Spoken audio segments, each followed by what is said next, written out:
Continuando entonces con el desarrollo del tema potencial espontáneo, el método potencial espontáneo,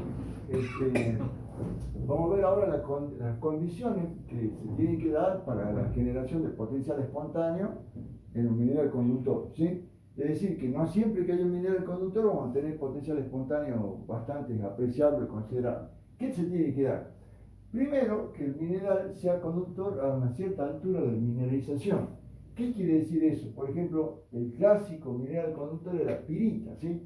La pirita se tiene que dar que, supongamos que yo tengo acá un pequeño yacimiento de pirita, ¿sí? Que los granos de pirita forman una cadena continua. ¿Qué quiere decir? Que la corriente tiene que estar, poder pasar de una partícula a la otra de tal manera de que no tenga espacio entre sí, sobre todo de cuerpos aislantes, o sea, formar una cadena continua, ¿sí? En cambio, por ejemplo, si yo tuviera el mismo cuerpo de pirita, pero supongamos que este sería pirita, pero prácticamente pura, con pequeñas impurezas. Pero si yo tuviera granos de pirita que estén aislados, ¿sí? Por algún material aislante, puede ser por ejemplo calcita, carbonato de calcio o sílice, algún silicato, si en el medio, digamos, hay otros minerales, sobre todo que son aislantes o dieléctricos, ¿sí? Obviamente que no va a poder pasar la corriente del grano de pirita, por ejemplo, al otro grano de pirita. ¿Por qué? Porque si hay carbonato de calcio en el medio, al ser no conductor, no le va a permitir. Es decir, que tiene que formar una cadena continua o lo que se llama en geología textura o estructura masiva, no la textura en forma de clasto, la textura en forma de clasto cuando tienen separado los granos y en el medio hay alguna cosa que los rellena, ¿sí? Entonces tiene que tener una cadena continua. Siempre es posible cuando la pirita, digamos, es bastante concentrada, ¿sí? Y tiene muy pocos elementos que sean ganga como los carbonatos o las sílice. ¿Qué otra condición importante? Que sea asimétrico respecto a la vertical. ¿Qué quiere decir eso? Por ejemplo, que si yo tengo acá, abajo, un yacimiento de sulfuro, pero tengo una zona bastante seca donde el nivel hidrostático está muy por debajo, ¿sí? El nivel hidrostático, ahí no es asimétrico porque está toda la parte del mineral está arriba y no está bañada. Tiene que ser parcialmente bañada por el nivel freático, es decir, la parte de arriba por arriba del nivel del agua y la parte de abajo por debajo del agua. Tampoco sirve que tenga todo digamos, sumergido. Si el nivel hidrostático es muy alto, supongamos acá tengo y está tapado, este es el terreno, y está tapado por el nivel hidrostático, todo esto es agua, así, tampoco va a tener diferencia de concentración. ¿Por qué? Porque va a estar todo en condiciones reductoras, ¿sí? Entonces, asimétrico quiere decir que una parte esté por arriba del nivel hidrostático y otra parte por debajo del nivel hidrostático. Que sea oxidable, esto también es importante que sea oxidable. ¿Por qué? Porque, digamos, lo más común son el hierro y el cobre, sobre todo el hierro. El hierro, ¿qué pasa? Que normalmente los yacimientos que son de hierro, ¿sí? Pueden ser yacimientos, digamos, de siderita o de calcopirita, algún mineral que tenga hierro, ¿sí? ¿Qué va a pasar? Normalmente lo que pasa es esto atacado por los agentes atmosféricos y si sobresale del yacimiento, forma lo que se llaman sombreros de hierro, es decir, una especie de zona que está atacada y tiene un color rojo característico, ¿sí? Cuando el nivel hidrostático está bajo, la parte superior del yacimiento, al someterse a la meteorización, entra en contacto con el aire, digamos, y antes que se vaya formando, porque hay un proceso lento, el sombrero de hierro, ¿sí? Se va a producir la generación de potencial espontáneo. Y a medida que se va produciendo la oxidación, ¿cierto? Va a ir disminuyendo, ¿sí? Pero digamos que al estar en contacto con el aire tiene mucha más probabilidad de generar potencial espontáneo, ¿sí? En cambio, por ejemplo, si en lugar de estar así, digamos, está en la parte de abajo, o sea, que estuviera, digamos, el nivel hidrostático acá y ¿cómo se llama?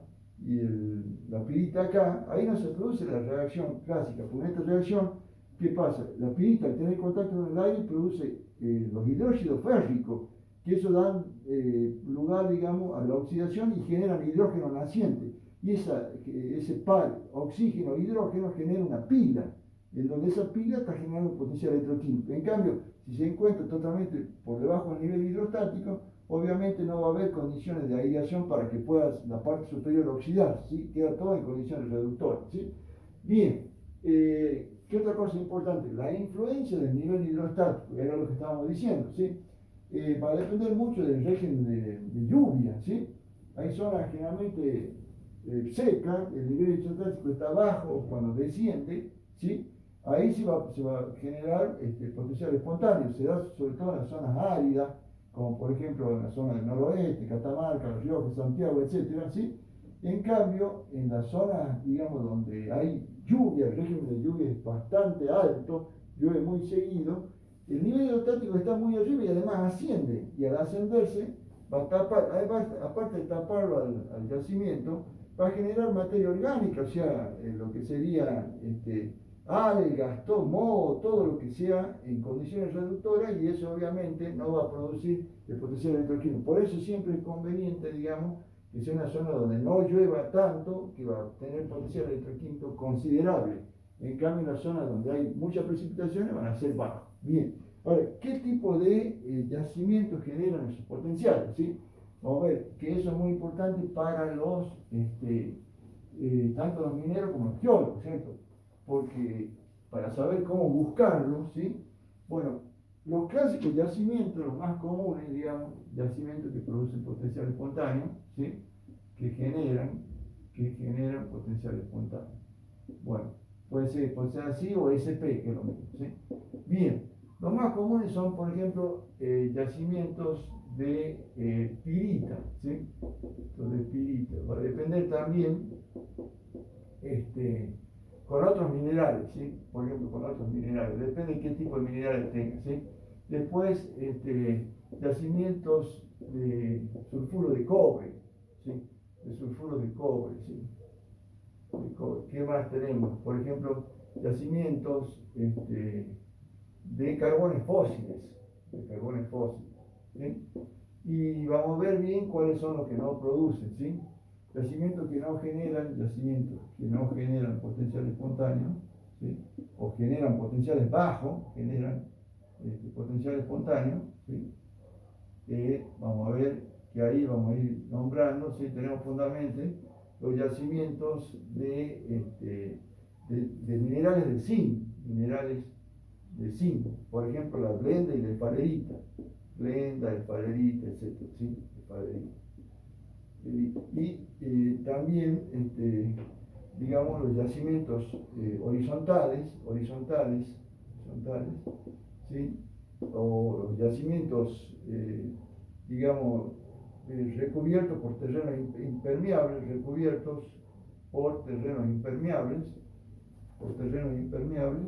y los yacimientos también impermeables, y los yacimientos que tienen muy alta resistencia, o sea, resistencia eléctrica, yacimientos de alta resistencia eléctrica, ¿sí? Que tienen un piso de alta resistencia, están, digamos, yacimientos recubiertos, ¿sí? Por terrenos de alta resistividad,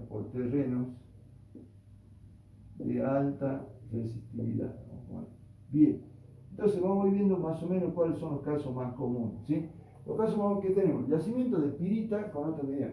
Si es pirita pura, si es, ¿qué tenemos? Que se va a producir, sobre todo si está bañado parcialmente por el nivel freático, se va a producir potenciales espontáneos bastante considerables, ¿sí? Del orden de los 500, 600 milivoltios, ¿sí? Los SPDS del orden de los aproximadamente 500, 600 milivoltios, ¿sí? Bien, pero como dijimos en primera instancia tenía que formar una cadena continua, ¿sí? Rara vez hay yacimientos de pirita que están todos uno al lado del otro. Lo más común es que tengan algún recubrimiento, que sea una matriz, o sea, clasto con una matriz rellenada por otros minerales que no sean conductores. Pero ¿qué pasa? Si son minerales que sean fácilmente oxidables, no hay problema. El problema es cuando hay otros minerales que no son tan oxidables. Por ejemplo, ¿cuál es el yacimiento característico? Un yacimiento que viene por asociación genética es pirita, blenda, galena. ¿Sí? Por ejemplo, ¿sí? Si la pirita es muy ancha, sobre todo sí, es, digamos, la mayoría es pirita, está digamos, distribuida y con pocos elementos que sean, digamos, no conductores, vamos a tener potencial alto. La blenda de por sí no genera potencial espontáneo, y si tiene galena va a depender del tamaño del grano. Si la galena es fina y rellena los poros de la pirita, forma, digamos, con el tiempo, la celucita y la glicita, que son carbonatos que dejan pasar poca corriente. Entonces, a medida que va pasando el tiempo, va disminuyendo el potencial. Y si la galena ya es mucha, prácticamente la forman sulfato de plomo, y ese sulfato de plomo no permite pasar nada. O sea que un yacimiento de pirita con un alto contenido de galena, a pesar de que la pirita genera potencial espontáneo alto, no va a poder generar potencial debido a que la galena está en los intersticios y no le impide pasar la corriente, ¿sí? Si es poca la galena, sí puede, ¿sí? Más alta no, ¿sí? Después, los yacimientos de sulfuro de cobre, los característicos son, por ejemplo, la calcopirita, ¿sí? Pirita, después tenemos la calcosina, la cobalina, ¿sí? La pirrotina, la calcosina, la cobalina. Son todos yacimientos que contienen cobre, ¿sí? Son minerales que contienen cobre. Entonces, eso presenta potenciales bastante altos, pueden llegar a los 800.000 milivoltios. Los yacimientos de sulfuro de cobre son uno de los que más altos, digamos, potencial espontáneo generan.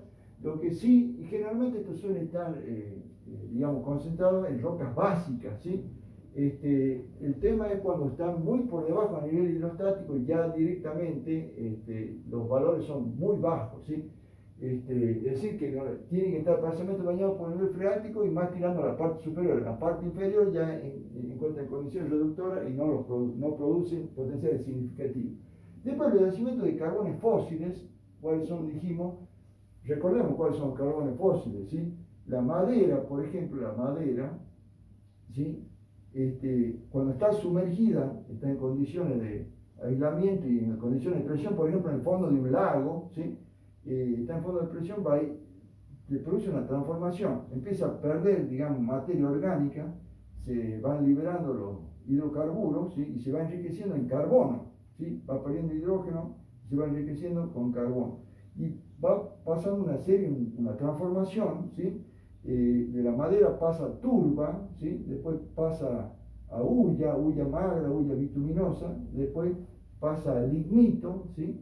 Después pasa a antracita, y después pasa a grafito al último, cuando es carbono casi puro. Acá tenemos mezcla de carbono con hidrógeno y acá tenemos el grafito, es prácticamente carbono puro, ¿sí? Puede ser, ¿cómo se llama? Si es en forma amorfa es grafito y si es en forma cristalina es diamante, pero es muy raro que se den las condiciones de diamante, tiene que ser condiciones de presión extremadamente alta y confinamiento. Lo normal es que se provoque en grafito y cualquiera de estos valores intermedios de la serie pueden ser usados para diferentes finalidades. Por ejemplo, la antracita se usa en los altos hornos, ¿sí? También dependiendo de la calidad, la hulla también puede usarse, ¿sí? Y la turba es la que, digamos, tiene menos cantidad de carbono, o sea que no es tan importante para eso. Bueno, y el grafito, como saben, se usa también en los lápices. Bueno, en estas últimas partes, antracita y grafito, cuando ya tienen un alto contenido de carbono, tienen la capacidad de oxidarse con el oxígeno y dar anhídrido carbónico, ¿sí? Entonces genera valores importantes de hasta 1000 milivoltios, ¿sí? O sea, 1 voltio, ¿sí? Y a veces hasta 1,2 voltios.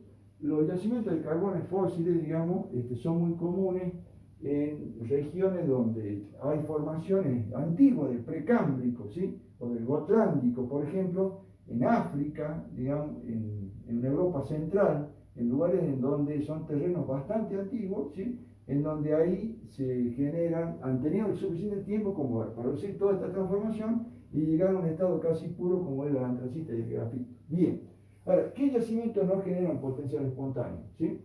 Hablamos de lo que ya generan. Lo que no generan, que es toda una incógnita, porque los yacimientos de minerales de zinc, como la blenda y la esfalerita, siendo un metal importante el zinc, genera potenciales muy débiles.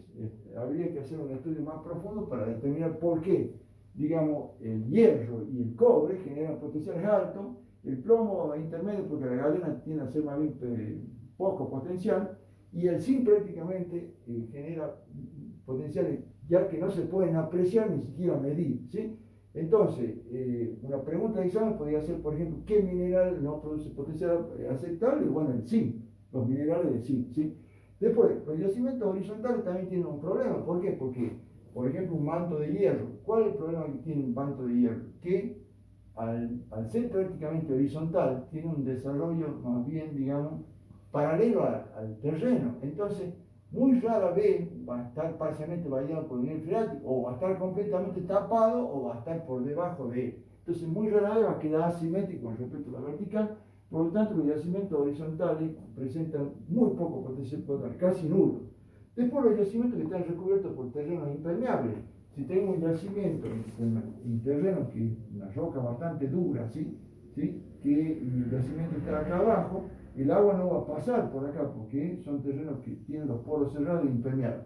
Y también tenemos el caso de los yacimientos que tienen un terreno resistente eléctricamente. Por ejemplo, tienen resistividades altas, por ejemplo, como un basamento cristalino. Si tengo el terreno, el yacimiento acá, por más que genere corriente no va a poder pasar porque el terreno tiene alta resistencia, ¿sí? Bien, esos serían los casos de cuáles tienen potencial espontáneo y en cuáles no, ¿sí? Por ahí dejamos.